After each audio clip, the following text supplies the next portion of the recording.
Can you talk about where you feel he is in relation to the elite division and facing this stiff of a test right now? Well, I mean, I think what we did with Chiesa showcased that. We went in and fought number 6 and demolished him. Chiesa's a very durable dude. Not quite Tony Ferguson, but some very similar things. Very durable, not easy to put away. We actually planned on a long, tough fight with that, and we were able to put that away. I mean, for as young as Kevin is and new into the sport in a way, but still got a lot of fights, we got a long ways to go, but he is elite.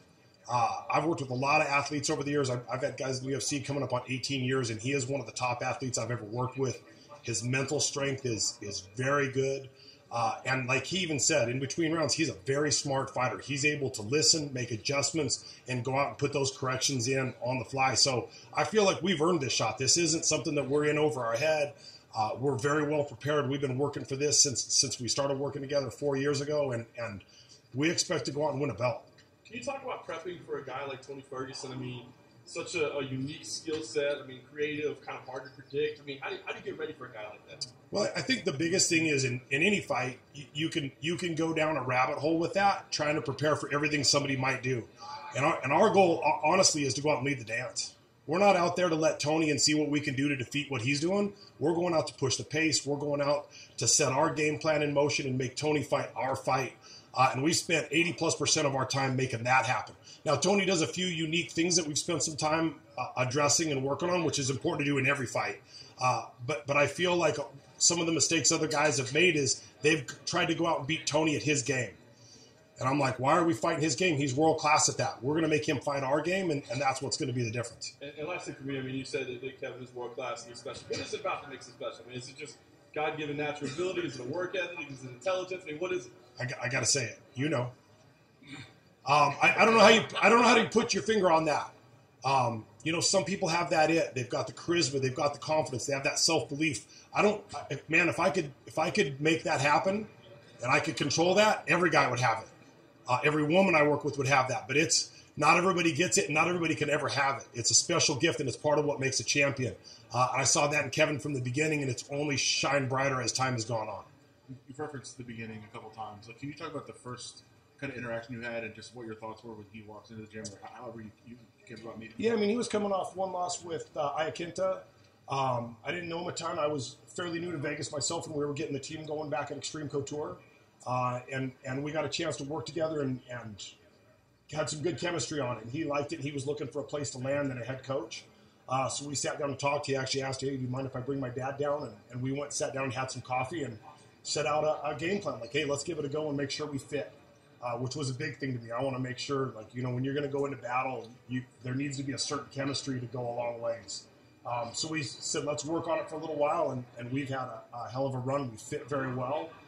Continue to grow and get to know each other. And I feel like right now with Dewey Cooper in the corner, myself, Corey Goodwin, our team is really meshing and hitting on all cylinders. We've had enough time together that we all know each other. There's a phenomenal trust amongst the camp, between the fighter and the coaches, and between the coaches. And I think those things are things that oftentimes get overlooked in camps. You have coaches vying for spots and looking for things, and you truly have coaches that are here for the best interest of the fighter only, and I think that's part of what makes us such a great team. You said it was a good fit, and you said you saw something in him, but did you see this? You never know. I mean, he was coming off one loss. I didn't, I thought physically he had the potential to go a long ways, but so many things come into play. There's some luck. Do you stay healthy? Do you get the right fights? I didn't even know his personality. Was he going to shine like that? I mean, there's things that come into play, so I'd love to say I knew he was a champion the whole time. But the reality was that needed to be revealed, and we've gone through some fights together. And as that progressed, I was like, this young man has what it takes to go all the way if we keep things working. Was there a moment?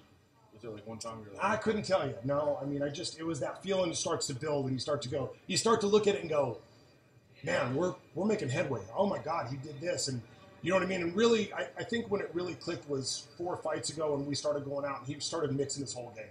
I think early on he felt like he had something to prove. He wanted to stand and bang and didn't mix his wrestling and didn't really showcase all his skills. And when we started taking guys down, mixing in our wrestling and finishing them, I think that was really a spot where I said, okay, if we keep doing this, we can go a long ways.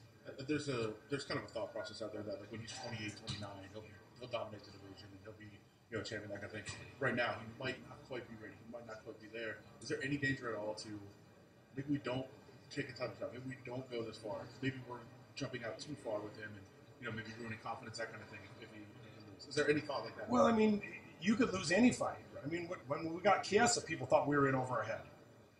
I mean, people said, "Oh, you're moving up to number 6. Chiesa's durable. He's this. He's gonna like." And there was a lot of talk about that then. Like, is he really ready to jump into the top 10 that far? And we thought, yeah, we're ready.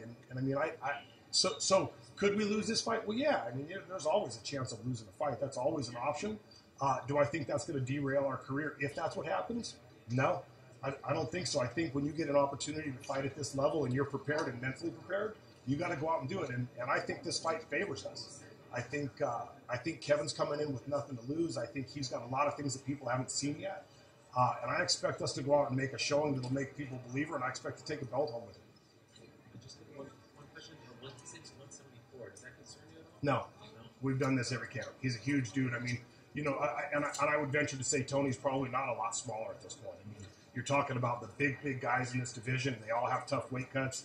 And until we make a change in the rules, that's going to be what it is. Until they add some weight classes or change how the weight cuts go, if you want to be a dominant force, you're going to be pushing that envelope. But we've never missed weight, and I don't expect it to be a problem this one either. Did he actually eat tiramisu last night, or was that a joke? I wasn't with him. He may very well have. All right, Probably a double helping if I know him. Thanks, guys. Yeah. Thanks.